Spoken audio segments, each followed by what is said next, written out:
Há uma verdade silenciosa que ninguém conta às mães. Antes da criança falar, quem fala com ela é a casa. E quase ninguém percebe isso. A maioria das mães acredita que a autonomia nasce quando o bebê fica pronto, amadurece, entende. Mas a autonomia não nasce do bebê. Ela nasce do ambiente. Nasce da forma como a casa se apresenta a ele. Nasce da maneira como o espaço responde às necessidades que ele ainda não consegue expressar em palavras. E é por isso que algumas crianças parecem se desenvolver com mais segurança, mais calma e mais independência, enquanto outras vivem presas ao colo, frustradas, irritadas, dependentes e com baixa confiança. Não porque são assim, mas porque o espaço onde vivem nunca conversou com elas. O bebê não cria autonomia sozinho. Ele precisa de pistas, precisa de mensagens claras, precisa de um mundo que faça sentido para o corpo dele. Se a casa é alta demais, pesada demais, travada demais, perigosa demais, confusa demais ou estimulante demais, o bebê aprende uma única coisa: eu não posso. E essa frase molda o cérebro, o emocional e o comportamento. Mas quando a casa fala numa linguagem que o bebê entende, tudo muda. O bebê descobre que pode, que alcança, que participa, que pertence, que existe naquele espaço. E aí que nasce a autonomia verdadeira, não a autonomia forçada, nem a autonomia romântica que circula na internet, mas a autonomia que fortalece o vínculo, que regula as emoções da criança e devolve à mãe o espaço mental que ela perdeu. Quando uma casa começa a conversar com o bebê, ela cria mais que independência, ela cria segurança, presença, calma e liberdade. É sobre isso que vamos falar hoje. Hoje eu quero te mostrar algo que transforma profundamente a relação entre mãe e filho, como a casa molda a autonomia da criança antes mesmo que ela consiga se expressar. Se você é nova aqui, eu sou Thaís Costa, neuropsicoarquiteta, especialista em desenvolvimento infantil, maternidade consciente e ambientes que regulam o estado emocional da mãe e do bebê. A missão deste canal é ajudar mulheres como você a criarem uma maternidade mais leve e verdadeira, unindo neurociência, espiritualidade aplicada e ambientes preparados com intenção. E talvez você nunca tenha pensado nisso, mas cada detalhe da casa envia mensagens ao seu bebê. Mensagens sobre o que ele pode tocar, o que ele pode explorar, o que é seguro e o que é proibido. Mensagens sobre confiança, liberdade e pertencimento. Quando esses sinais estão desalinhados, a criança se sente perdida e a mãe carrega um peso que não precisaria carregar. Quando estão organizadas, a vida muda e muda rápido. Bora para lá? Vamos conhecer mais sobre isso. Quando a casa cria dependência sem a mãe perceber. A maioria das mães acredita que a dependência da criança nasce do temperamento, do colo ou da rotina. Mas na prática, grande parte dessa dependência é criada pelo próprio ambiente. Não por falta de cuidado, e sim por falta de informação. A casa envia sinais o tempo todo, mesmo em silêncio. Ela conduz o comportamento da criança. Quando o bebê vive em um espaço onde tudo é alto, inacessível, frágil, proibido ou perigoso, ele aprende rapidamente que precisa da mãe para tudo. Ele depende dela para alcançar, para explorar, para entender o que pode ou não pode fazer. Isso não fortalece vínculo, isso sobrecarrega a relação. E o bebê passa a buscar a mãe não porque precisa emocionalmente, mas porque o ambiente não dá alternativas. E a mãe interpreta essa busca como carência, como apego excessivo ou como uma fase difícil. Só que não é. É um ambiente limitando o desenvolvimento. E o bebê, reagindo a essa limitação com choro, frustração e irritabilidade, ou com aquela inquietação que a mãe sente, mas não sabe de onde vem. Outro sinal de que a casa está criando dependência é quando a criança só se acalma no colo ou mesmo cômodo em que a mãe está. Em muitos casos, não é vínculo também, é a falta de previsibilidade espacial. Ela não sabe o que esperar do ambiente quando a mãe não está ali para mediar. E isso aparece cedo em bebês que não se interessam pelos próprios brinquedos, por exemplo, em crianças que ficam inseguras quando precisam brincar sozinhas, em pequenos que se irritam rapidamente porque não conseguem fazer nada sem ajuda. A boa notícia é que isso não tem relação com o jeito da criança, tem relação com as mensagens que ela recebe da casa diariamente. Quando o ambiente é organizado para responder ao bebê, a dependência diminui, a confiança cresce e o vínculo emocional não se desgasta tentando compensar o que o espaço não oferece. O corpo do bebê aprende pelo espaço antes de aprender pela palavra. Antes de entender uma instrução, o bebê entende um ambiente. O corpo dele lê o espaço com muito mais precisão do que qualquer explicação verbal. É assim que o cérebro imaturo funciona. Ele absorve primeiro o que é concreto, repetido e sensorial. Só depois ele vai construir o significado. Quando o bebê entra em um cômodo, ele não pensa, ele sente. Ele percebe alturas, distâncias, texturas, luz, cheiro, fluxo. E essa soma de estímulos cria um mapa interno, seguro ou inseguro, acessível ou proibitivo, convidativo ou ameaçador. Esse mapa orienta o comportamento. Por isso, algumas crianças exploram enquanto outras travam. Por isso, algumas brincam enquanto outras choram por tudo. Não é personalidade, é leitura sensorial do ambiente. Quando o espaço é muito complexo, cheio de objetos fora de alcance, móveis instáveis, estímulos visuais em excesso ou bagunça constante, o corpo do bebê entra em estado de alerta. Ele não sente que pode agir sozinho. Seu sistema nervoso entende que precisa da mãe como reguladora externa. Esse mesmo bebê, colocado em um espaço organizado, previsível e acessível, muda de comportamento. Ele engatinha mais longe, tenta mais coisas, se frustra menos e se concentra melhor. Não porque ficou maduro, mas porque recebeu outra mensagem do ambiente. Aqui você pode. É assim que o corpo aprende antes das palavras. A criança cria confiança pela experiência física, repetida centenas de vezes. Cada tentativa bem-sucedida constrói a autonomia e cada impossibilidade reforça a dependência. O ambiente funciona como um instrutor invisível. Ele ensina o que o bebê acredita que é capaz de fazer. E essa crença se torna comportamento.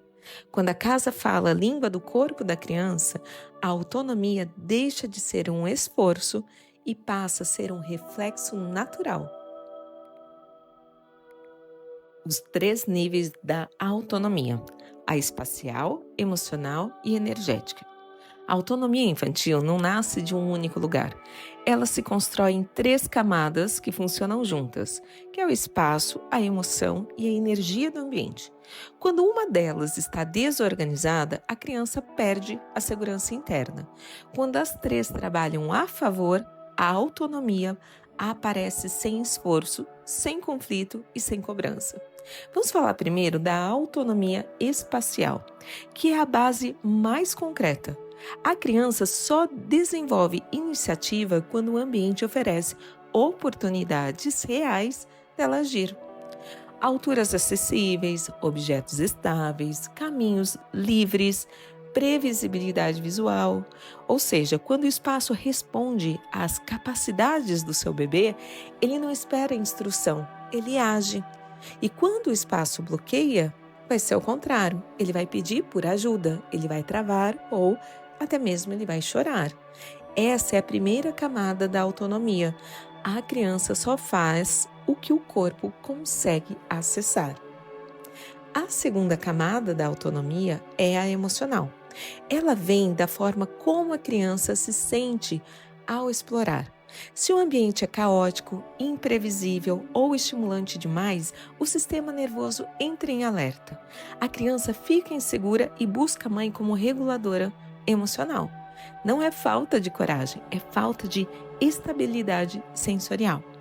Ambientes calmos, organizados e consistentes reduzem ansiedade e aumentam a tolerância à frustração. A criança só continua tentando quando se sente segura. E essa segurança vem do ambiente antes de vir das palavras. E a terceira camada, que é a autonomia energética. É sutil, mas ela é decisiva. Toda casa carrega um clima emocional, um cansaço ou uma tensão, agitação, silêncio, pressa. A criança lê isso pelo corpo. Quando a energia da casa está densa, a criança fica dependente. Quando está leve e coerente, ela se regula melhor. O bebê não entende a emoção da mãe pela lógica, e sim pela vibração que ela emite ou que está ali no ambiente. A autonomia energética é a sensação de que explorar é bem-vindo. Quando essas três camadas se alinham, a criança avança. Ela tenta mais, erra melhor, se frustra menos e se regulariza sem intervenção constante. E a mãe ganha algo raro, leveza e mais sentimento assim de que tá tudo fluindo e dando certo, né? Agora você me pergunta, Thaís, como uma casa preparada reduz conflitos, birras e frustrações? Grande parte dos conflitos entre mãe e filho não nasce da criança, nasce da falta de previsibilidade que o ambiente transmite. Uma casa que não conversa com o seu bebê vai criar tensão. Uma casa que responde às necessidades dele, como diz, cria fluidez. Então, birras e frustrações são mais frequentes quando a criança não entende o que o espaço permite ou não permite. Quando tudo depende da instrução da mãe, o ambiente vira aquele território confuso. A criança tenta, esbarra, não alcança, se irrita, busca ajuda, insiste, chora. Já conseguiu imaginar o ciclo por aí, né? Um ciclo que a gente sabe que vai explodir e uma hora explode. Mas não é mau comportamento, é a desorganização ambiental se transformando em desorganização emocional. Quando o ambiente é preparado, a criança recebe informações claras antes mesmo de agir. Ela sabe onde brincar, onde guardar. Ela sabe o que é dela, o que não pode tocar porque está fora do alcance. Ou seja, o espaço resolve o conflito antes que ele comece. A previsibilidade é um regulador emocional poderosíssimo. Quando o bebê sabe o que esperar do ambiente, ele se sente seguro para explorar. Quando sabe onde encontrar cada coisa, ele se frustra menos. E quando ele sabe onde colocar cada objeto, ele coopera mais. Outra questão importante: ambientes preparados diminuem a competição entre os próprios estímulos. Em uma casa visualmente carregada, a criança não sabe para onde direcionar a atenção. Ela fica agitada, dispersa e mais reativa. Então, um ambiente claro, organizado e sensorialmente coerente, o sistema nervoso dela desacelera e uma criança regulada reage com mais calma a limites, a transições e a frustrações. Por isso, em casas preparadas, o dia flui com menos desgaste. As transições ficam mais suaves e o tempo de brincadeira aumenta, porque a necessidade de intervenção também cai. E a mãe não precisa lutar contra o comportamento, ela trabalha junto, aliando ali com o ambiente em que vocês vivem. O ajuste que mais muda tudo, o ambiente que conversa com o seu bebê. Então, assim, quando a gente fala de autonomia infantil, existe o ponto central que vai mudar tudo, né? Que é o ambiente, ele vai precisar conversar com a sua criança, com o teu filho. O que isso significa? Que o espaço deve responder ao corpo dela, da criança, não ao olhar do adulto. Ou seja, a criança, ela lê o ambiente pela altura, pelo acesso, né, aonde ela consegue alcançar e pela coerência dos objetos para ela. É assim que ela entende o que ela pode fazer e o que ela não pode fazer. Quando tudo está acima da linha da visão do teu filho, ele vai viver num mundo projetado para adultos. Ele não alcança, ele não participa, ele não decide, ele fica dependente. Agora, quando o ambiente desce para a altura dele, ele finalmente entra no próprio mundo. Ele vai entender, ele vai tentar, ele vai agir, se movimentar, ele vai interagir com os objetos. Isso é muito a linha Montessori.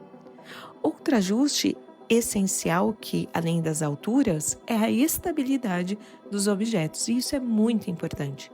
Uma criança, ela só desenvolve autonomia quando ela confia que o ambiente não vai traí-la. Ou seja, se a cadeira balança, o tapete escorrega, a caixa cai, ela aprende que é inseguro explorar. Então ela vai hesitar, ela vai ficar tensa e ela vai pedir ajuda. Já quando os objetos são firmes, são previsíveis, são organizados, não é aquela cadeira bamba, né? O tapete é seguro e assim por diante, na mesma lógica, todos os dias, a criança ela vai se orientar rapidamente. Ela começa a agir sem esperar a autorização, né? Não por ousadia, mas porque ela se sente segura naquele ambiente. Outro ponto também muito legal aqui de trazer para vocês ajustarem. O fluxo do ambiente. Isso também é muito decisivo. Espaços congestionados, sabe? Aqueles cheios de móveis, ou que o trajeto é interrompido por alguma coisa que está atrapalhando ali, o que vai acontecer? Vai atrapalhar a iniciativa da criança. Porque a criança, ela se perde, ela se irrita e ela acaba abandonando as atividades. Então, ambientes com caminhos livres convidam a criança a agir, né, a ter ação.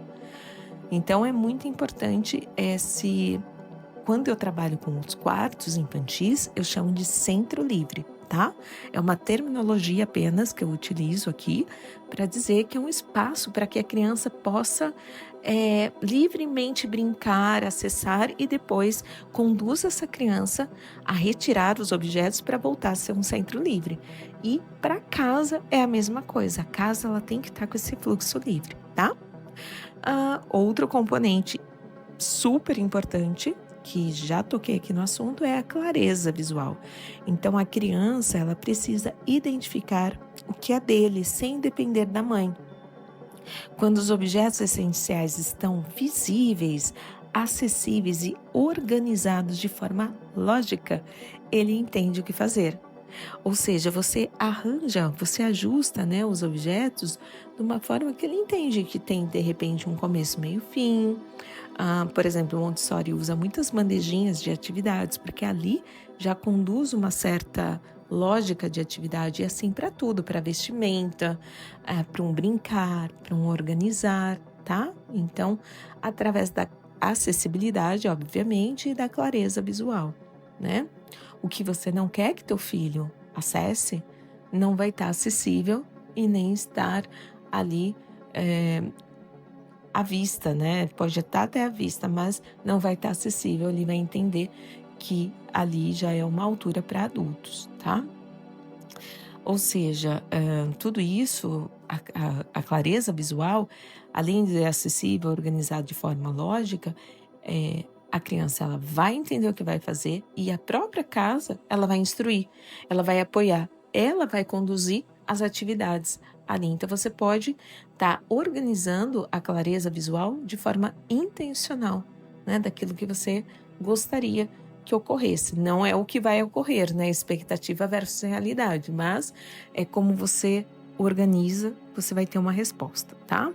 E por fim existe a última ajuste, que é a energia do espaço. Então uma casa carregada, apressada, desorganizada, ela vai transmitir tensão. Isso você tem que estar assim, ciente, tá? Que tudo tem energia. E o bebê, ele vai perceber e ele vai se retrair. Então quando o ambiente é leve, é calmo, é coerente, ele relaxa e se abre para explorar. Então, procurar elevar a vibração da casa, primeiramente através de ti, né, com a sua elevação de frequência energética, e você também pode utilizar várias ferramentas na casa, de aromaterapia, de fitoenergética, de sons, né, vibratórios aí, de elevação de hertz. Então, tudo isso ajuda a elevação da casa, tá? Na vibração, colocar plantas, então, cores, tudo isso ajuda. Ou seja, gente, quando esses ajustes se alinham, o ambiente começa a conversar com o teu filho da melhor forma. E a autonomia, ela aparece como uma consequência natural desses ajustes. Não é como um treinamento, é sim uma resposta do ambiente e de como você organiza esse ambiente. Agora que eu falei dos ajustes, eu queria trazer um ritual prático, assim, para transformar um cômodo de um ambiente que promova a autonomia, tá? E o mais importante aqui é simplificar. Você não precisa reformar a casa. Você precisa reorganizar a lógica do ambiente. E isso pode ser feito em um único ritual, em um único cômodo, em menos de 1 hora, tá? Vamos lá, então. Papel e caneta, vamos anotar, vamos compreender e aplicar, tá? O primeiro passo é escolher um espaço onde o teu filho passa maior tempo. Pode ser o quarto, a sala, o canto de brincar. O objetivo aqui não é embelezar, mas torná-lo legível para o seu filho. Ele precisa olhar e entender o que aquele lugar espera dele. Então você começa descendo tudo para a altura da criança. Senta mesmo no chão, fica mais ou menos na altura do teu filho e observa o que ele consegue acessar e enxergar, tá? E aí você vai abaixar o que você quer que esteja acessível ao teu filho naquele lugar ali, naquele cômodo. Isso vai mudar o comportamento dele imediatamente. Você pode observar a diferença, tá? Outra coisa, você retira objetos decorativos que só fazem sentido visual para adulto e substitua esses objetos por poucas opções acessíveis, que sejam estáveis, né, que sejam seguros, tá? A mensagem aqui é simples, isso é seu. É isso que você está dizendo. Naquele canto, naquele cômodo, isso é seu, filho, não é meu, tá? Depois, você vai criar um ponto de previsibilidade. Então, você vai fazer o quê? Vai escolher uma prateleira ou uma cesta fixa, tá? Para 3 objetos essenciais.